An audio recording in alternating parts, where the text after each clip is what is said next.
Over the years, for those that have been around for a while, we've had this view that there's certain work for men and certain work for women. And look, there's nothing to be embarrassed about. We were brought up on that. But time for that has changed, and it's probably well behind time for us to get on the front foot and do something about it. Yes, I'm approaching 30 years service here within the company. Back when I started, the only females you probably had were out in the front office at the front desk, and it was a really blokey thing. So I started with the company back in 1986. Most of our work was carried out on ladders. Most of our excavations were done manually.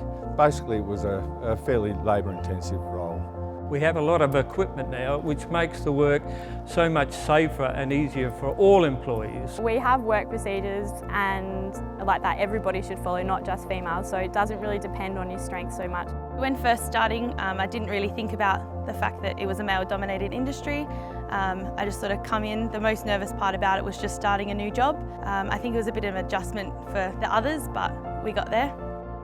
There were some concerns over, the culture within the workplace and whether it was going to change the way we interact as a gang or a team.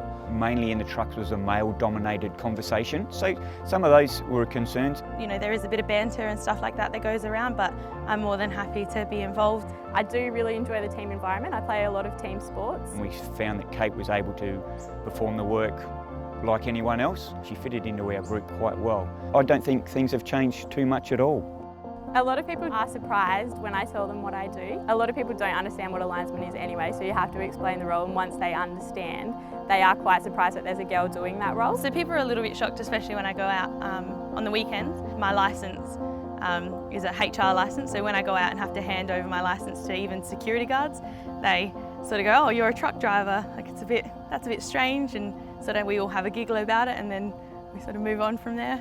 We will always be looking to recruit the best people into the organisation. We've always done that, but what we're actually doing is broadening the pool of people that we're actually looking at.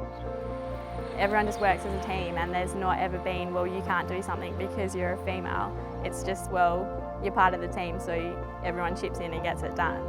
I come to work as I would every other day in any other job that I've ever had. The guys do treat me as any other apprentice, and I hope that they see me as just part of the team. Nikita's passionate about what she does. She's what you would expect in any apprentice.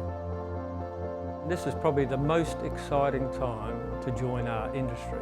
We should give that opportunity to all to get involved in.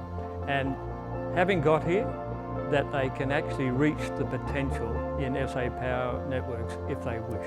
The ultimate goal would be to finish my apprenticeship. This company does offer a lot of opportunities to move up through the chain. Eventually perhaps I would like to look at a management sort of position, but for now I'm quite happy just to get my apprenticeship finished and work on the line and see where it takes me.